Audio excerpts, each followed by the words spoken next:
damn time. So I'm the last one you want to have. I always have to apologize. I apologize before. Yeah. Well, let's see if we can get him in here. And this is going to be a real test since we're having all these other problems. So we'll see. We'll see if it works. All right. So, can you hear us, brother? I can hear you. Oh man, I tell you, we've had a computer that we've had to redo everything brand new, all this stuff. But man, the difference between Windows 11 and Windows 10 with drivers and all this stuff just drives me insane. But how the hell are you doing this morning? Oh, man, I'm doing good on this Sunday morning. This is a fantastic day to be on your show. What are you talking? This is great. Man, I tell you, I can't thank you enough for, first of all, welcome to, is it Albritton or Albritton? How do we pronounce your last name? Albritton. Albritton. My parents always called me. I don't have him on the screen, by the way. So Albritton. Oh, hold on a second. All right. Hold on a minute here. Let me go over here to. Uh-oh. There we go. I can hear him, but I can't see. You'll see him pop up now. All right. There we go. Okay. All right. Arlis Albritton. There he is. And, of course, St. Augustine Songwriters Festival, right? Don't be confused with any other festival in St. Augustine.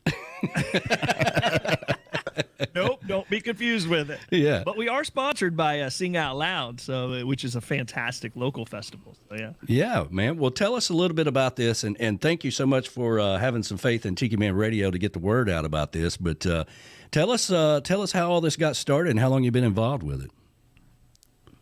Sure, Danny. So we started about 6-7 years ago. I'm one of the lead guys for the Key West Songwriters Festival, and we've been doing that for many, many, many moons. And me and Charlie Bauer discussed about opening one in St. Augustine, and he just had too much going on. So he goes, "Oh, take the leads and go for it." And so I called one of my dear friends, Dylan Rumrell, and we decided to go at it and started doing it. And we started super slow, a couple little bars here and there. And now it's just grown. It's probably 10 times more. We got over 40 writers this year. I think we started with 9 songwriters. Wow. Yeah. So what it is it's hit songwriters that have written all these number ones. And this year, Mac McAnally, which is Jimmy Buffett's right-hand man, he's going to be there, and all these guys. And what it is they go and they sit in 3 up on the stage usually, and they tell the story behind these songs that they wrote. And then they play them, and it's so awesome to hear the stories behind half of these number one hits that come out. And then when they sing them, the audience knows them already, and so they're just singing along. It's a big drink fest. It's pretty fun. Well, the Key West Music Festival is fantastic, and of course, we have our Tiki Man Radio Songwriters Showcase Key West Bound, and that's right. I understand. When we did our first year, this year will be our 6th year of doing it, and it's a learning curve, right? The first year you decide to do something, you got to work out all the logistics, and you started. I think the first year we had like 23 artists or something like that. The Tiki House in Key West had just opened up. It was a match made in heaven, the Tiki House and Tiki Man Radio and all this stuff. And the next year we went 50 artists. And, then we outgrew the Tiki House and moved over to Rick's. So, but Brian Fields and myself are partners on that. And we work hand to hand, which is the key, having good people around you whenever you're doing stuff like this, that everybody's kind of on the same page. And we would always debrief the first day and say, hey, we can do this better, we can do that better, and all that kind of stuff. Absolutely. Yeah, I mean, after you buy 43 plane tickets and hotel rooms and transportation, on my end, I got to take care of all that, and I'm the only one doing it. My buddy Dylan does sponsors and hotels and stuff, so he is definitely a hidden blessing, that's for sure. And how many years you guys been doing it? St. Augustine, we've been doing about 6 years now. We had to take a break during COVID because of all that nonsense, and then now we're back. We got back last year, so it was fun. Well, we did the same thing. We felt like it was very, really irresponsible for us to go to Key West that year in 2020. So we did the whole thing virtually. Brian was in Key West. Nice. We brought in a production company, and we went all around the country with artists performing, where they were at and all that stuff, and we learned so much through that process that we applied it to the Sunday show where we could do video and do video interviews and all that stuff. So it was a great thing. And I thought at the time it was the right thing to do, was not to go to Key West, and because we have so many people down there that we love and our friends, and we didn't want to take a chance of bringing things down to them and then leaving. All right, y'all, good luck, everybody. So. And I remember tuning into some of those sessions. By the way, it was pretty cool. Very cool, man. It was neat. Yeah, very cool. So you're living. It actually made me go, maybe I should do that, and then I'm like, no, too much work. Well, it was an interesting time because all of a sudden everybody, they all had to. People had to learn how to do video, and you didn't realize how many people weren't used to streaming live and doing all this stuff. And, you'd tune in, their cameras would be upside down or they'd be sideways, and they wouldn't know till halfway through. And but people got their act together and really kind of figured it all out. Yeah, it's a learning process. Yeah. So you're living in Nashville, and how long you been living in Nashville? Oh gosh, man! I moved here in '96. I pursued to be a professional songwriter, which I was for. Well, I still am because I'm still getting tons of cuts. But I wrote for Sony, EMI, Warner Brother, Chappell rather, and a couple independent publishing companies, and I've had a slew of cuts over times on Luke Bryan and all these big artists. You know what I mean? So it's been really cool. But I always felt when I went to Songwriters Festival in Key West that there's no outlets for songwriters. Everybody was just like, shut up, write the songs, hush, hush. There was no anything back in the day. Yeah. And so I just thought, if we could just give a voice to songwriters and let that craft be known, that people are in these 12 by 12 every day creating songs, and nobody gets recognition. And now they're getting a little recognition as it's coming into the light that, hey, oh gosh, these guys are very creative. And so I just thought the Songwriters Festivals would give them the voice where they could get on stage. It doesn't matter if you can sing or not. That's not the point. It's not I Sing Awesome Festival. It's Songwriter Festival. And that's what's so good about these Songwriters Festivals. So.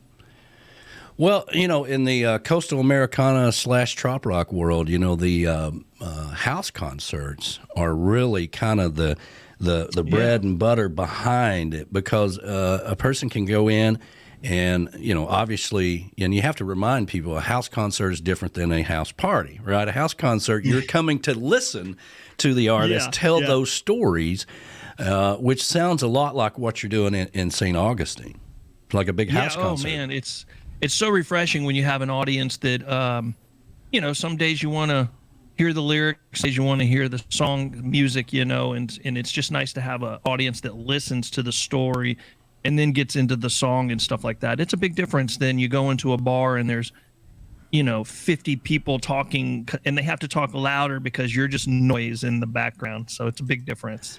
Yeah, world of difference between something like a Songwriters Festival and playing at Willie T's, because you never know what's going to happen at Willie T's and who's going to do what, Yeah, I think I got a $1 bill on that wall somewhere. Yeah, and you play in Key West a lot, right? I do, man. I come down there. I do a lot of stuff at the Smoke and Tuna. I play with Cliff Cody and Jesse Rice. All of us do. We do a Bloody Mary mornings during Meeting of the Minds. Usually I play during the Songwriters Festival. And I used to play a lot of different places down there, but now I'm working it all. So, but I still play it because it's so much fun. I love getting on stage and just singing these story songs that I got. Yeah. Well, you're doing a fantastic, and I'll tell you what, Cody is really getting his name out there really well. I see him popping up all over the place. Oh man, he's a star. He's so good. He's just amazing. Cliff Cody, man, if you haven't seen him, check him out. He might be the mayor of Key West by now. Yeah. Well, thank God for places like Hog's Breath and Smoke and Tuna and all those, because they really do embrace people coming in from out of town. I mean, some of the locals don't really care for it, but it's always good to bring in other artists, and it brings in a good crowd. Yeah, I mean, I got to know Ram's Head. They're the new sponsor owners of Key West Songwriters Festival. They do a great job down there in their area too. It's got that nice vibe, like Smoking Tuna, and Hank's is a fantastic place, and it's just so cool because they love live music. They love people that you don't have to sing great. They just want to be entertained, you know? Right. So it's cool. Well, what are your since you guys are part of the Key West Music Festival, this whole thing, Key West has always been the destination point, right? This is kind of like I don't know how many songs have been written about going to Key West and the whole vibe, right? And so now Meeting the Minds is talking about maybe pulling out of Key West and going somewhere else, and Key West is getting too expensive and all this stuff. I mean, how does the Key West Music Festival, how are they looking at stuff like that? The Key West Songwriters Festival, I mean, it was pretty tapped out. I mean, even if it is expensive, people just love that whole feel, the vibe, the destination, But I feel that, you could have it anywhere. Meeting of the Minds, it could be a traveling festival. I don't see that being a problem. Yeah. But Key West Songwriters Festival kind of got it in its title. It might have to stay in Key West. I would think so, right? Yeah. So and it seems like the dates for that one has changed a little bit. Moved around a little bit, or is it around the same time? No, it's usually around the same time. Usually May, April, May, right in there, depending on what else is happening in the city. They kind of make sure that it's the only focus at the time. Yeah. So pretty good thinking logistically. Yeah. Well, we have a Tiki Man Radio Escape to Paradise, and this year we went to Montego Bay. Next year we're going to Mexico. And nice. We want to have it in May. Obviously, you got to look at hurricane season, right? So if you get into that September range there, you're really kind of flipping a quarter whether or not it's going to work or not. Well, and that's why I'm nervous. St. Augustine Songwriters Festival is in September this year. Yeah. It's, September 23, 24, 25. So I'm a little nervous, but hey, you know what? We're going to go down there and have fun, even if whatever happens. So, so does people, how do they go to sign up for this? Is it ticketed, or how does all of it work? This year the county came on board with Sing Out Loud, so we're maintaining a free show for everybody, which is awesome because it's very community driven. All our sponsors are local community people, and that's what I love about it. Just keeping it in that wheelhouse, and so it's free to everybody. The app, I've just got my last approval today, so I think it goes live next week or something like that. So I have this app you can get on. You can read all the bios. You can hit the songwriters, and it'll take you to wherever they want you to be, like link-wise, show you where to eat. It'll show you the schedule. It's a really high-end app once it goes live. I think last year's are still on there, but it'll switch here in a week. So, Wow. Check the app. Download the app. You'll love it. Well, I tell you what, being an app developer myself, I mean, there's a lot of hoops, man. I tell you, you got Android people, you got Apple people, and you got all this stuff, and they send them like a link to a script, right, that has 74,000 pages, and it just says, just sign here. Yeah, I agree. Yeah, you have no idea. Yeah, they're like, well, what if I don't agree? Well, you don't have an app. Yeah, it's that simple. It's our function here. And it's so weird how that works, isn't it? So it's so crazy. Well, cool, man. Man, I got to get involved in some of your stuff, dude. Get down there and sing. Maybe not this year, but next year I can come and play your songwriters thing. We would love it. I mean, we're all booked up this year. We, as you know, I mean, we literally start planning ours when we leave Key West in November. We'll start planning the next year, and change some things up. This year we've got headliners from 4 to 6, and we've got different sponsors for those headliners. Rick's is going to be having special drinks during that time. It's going to be a happy hour special. So it's really, really cool to have a bands come in and play from 4 to 6, kind of close out the deal. Yeah. Rick's has a house band that comes on every night at 9, which worked out really well for us because when we were at the Tiki House, we'd go till 10 or 11 o'clock at night, So when Rick's like, we want you guys to stop about 6, and we're like, great. We actually get to eat while we're in Key West. Yes. This is going to be nice. Yes. I hear that, man. I know running my festival, it gets time consuming because I'm the only guy, me and the other partner, Dylan, but he more is the happy guy. I'm more of the focused. Got to have that guy. Go hang with those guys and make them happy. So. Well, let's talk a little bit about you, man, and the music and writing songs, and we just played the one "Floating Around," which is a really cool song. I've got another one. What is it? Let's see what I've got here. "Drinking in Spanish" is coming up next after that one. Oh, I love that one. Me too. So. Well, floating around, my buddies were just like, we just want a mindless boat song. I said, okay, I can write that. So I did. But drinking in Spanish, my best friend in the whole world married a girl from Mexico, and so they always invite me to their parties. It's the funniest thing, and so I don't speak Spanish, but they all do, and they're all blah, blah, blah, blah. And so it's like, hey, you want a shot of tequila? And I go, yeah. So I do know that part.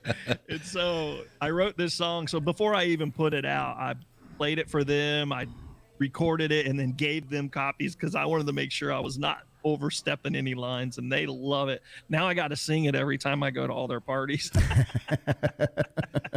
They love it. It's so fun. Well, my in a previous life, as I like to call it, when I was married before, my ex-wife was half Mexican, half Spanish, so Puerto Rican, half Mexican, half Puerto Rican. Okay. So I would spend a lot of time in Puerto Rico and a lot of time in Mexico. And when I went to Mexico, where her dad was, it was always, who let the gringo in? Who let the gringo in? And but they taught me, una cerveza, señorita, that works everywhere you go, and that's all I need to know. That's it, man. One beer, please. That's right. So I get it. I love the Spanish language. I wished I was more fluent at it. Beautiful.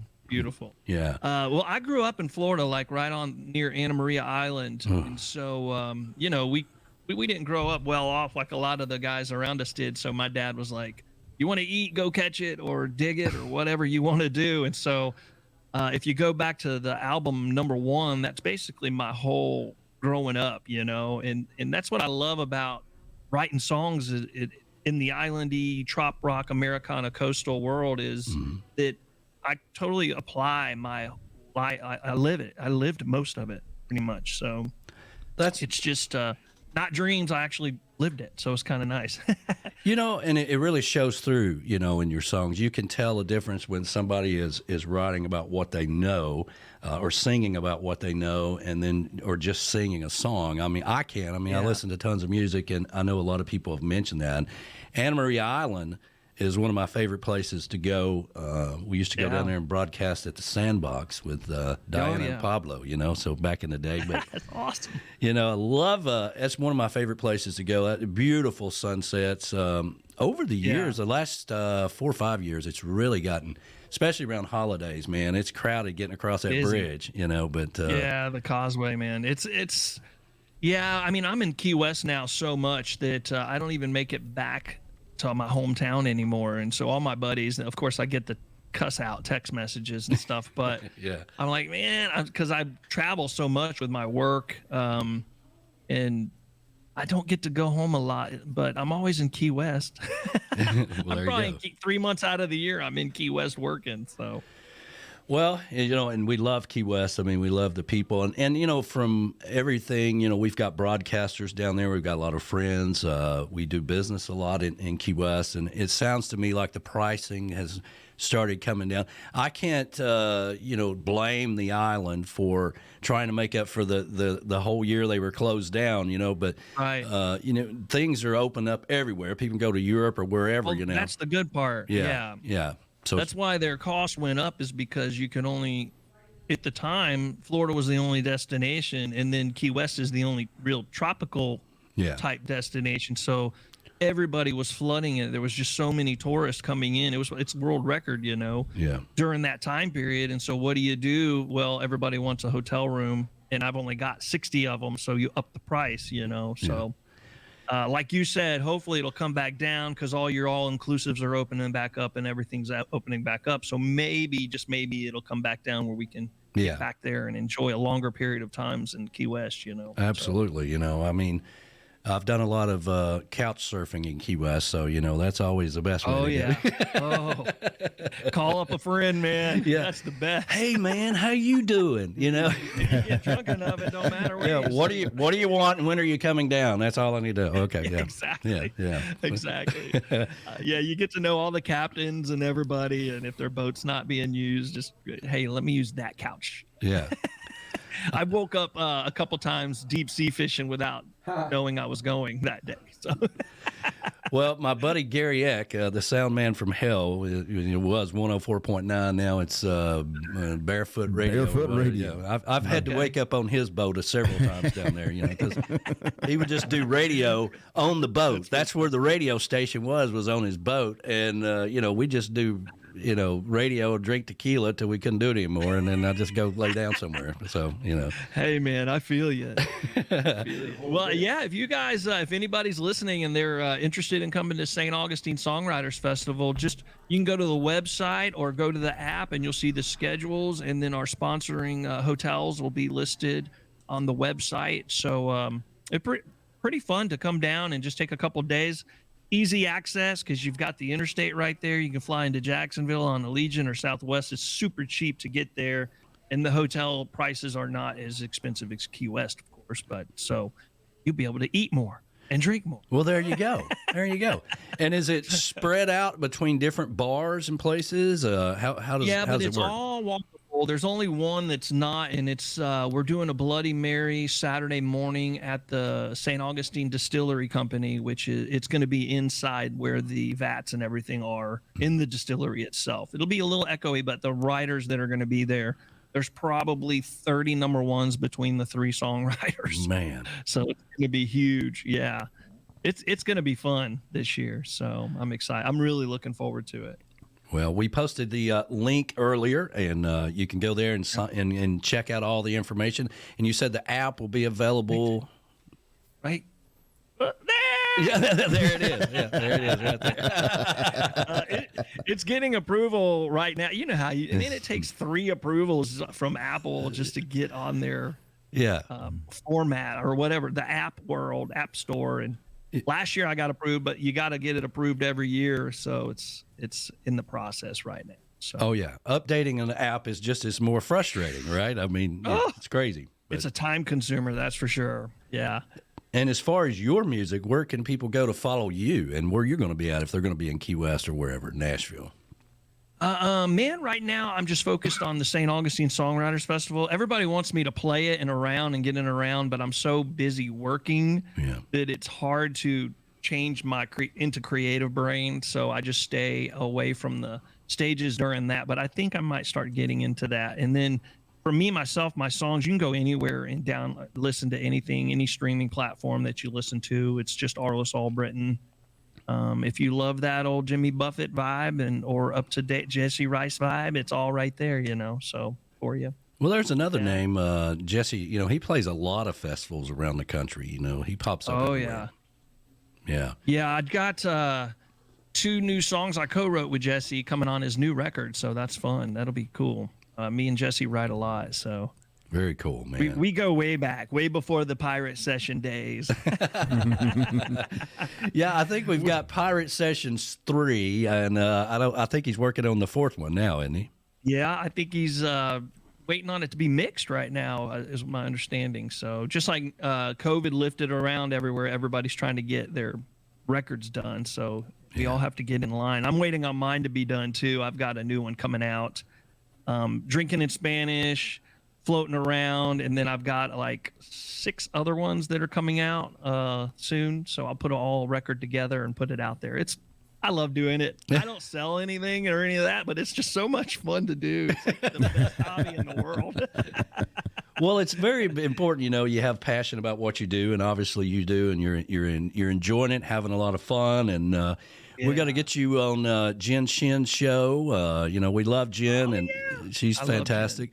And these guys, B-Dog is in the studio with me. He's got Tropical Country on Wednesday nights. And B-Dog! Yay! Tropical Country sounds awesome. Yeah. Yeah, well, they were just in Nashville doing the Percy Priest Lake there with Selling Song Promotions, and they had a really nice festival out there at the lake, 2 weeks ago? Last weekend. Yeah. Last weekend. Man, I live right by the Percy Priest Lake. I wish I'd have known that. Well, there you go. I'm sure they may do it again next year. Hopefully, Brian Burns is listening, who heads that whole thing up with Sales and Song Promotions. I'm sure he'll be reaching out to you. So yeah, we do an artist spotlight too. We'd love to get you in here to sit in studio with us. Yeah. Yeah, if I'm going to try to drive down there one day and sit in there with you guys. Well, we've got a guest room here. I might need a couch to crash on with you guys around. Jeez Louise. Well, once you get to the chocolate bar, you'll understand why we have a guest room upstairs for the artist. The Blue Room is what we call it. But, the tequila sessions begin. Well, it's a running joke. We've had plenty of artists that have traveled from Texas, B-Dog, all over, and getting people from Nashville to come over here has been a little difficult. We've had artists come here from Texas, Florida, all over the country, New Hampshire, to come sit in studio with us to do an artist spotlight. Yeah. Yet we haven't had an artist that's willing to drive from Nashville. Well, there you go. There you go. Because we know the consequences. Yeah. We're smart up here, right? There you go. There you go. Well, buddy, we really appreciate you joining us, and this has been a blast. Thank you. Yeah, and having some faith in Tiki Man Radio to help get the word out about the St. Augustine's Songwriters Festival in September. What's the dates again? 23, 24, 25. Well, there you go, man, and I'm sure it's going to be a fantastic down there. Make sure you send us that new music when the album comes out. And absolutely, yeah, I'm almost done with the mixes. You're gonna love them. They're really good. Well, there you go. I love it. All right, buddy. All right, buddy, and we're gonna leave you with Drinking in Spanish. Man, thank you so much for joining us, buddy. All right, appreciate it, man. See you, brother. See you guys. See you. Bye-bye. Take care.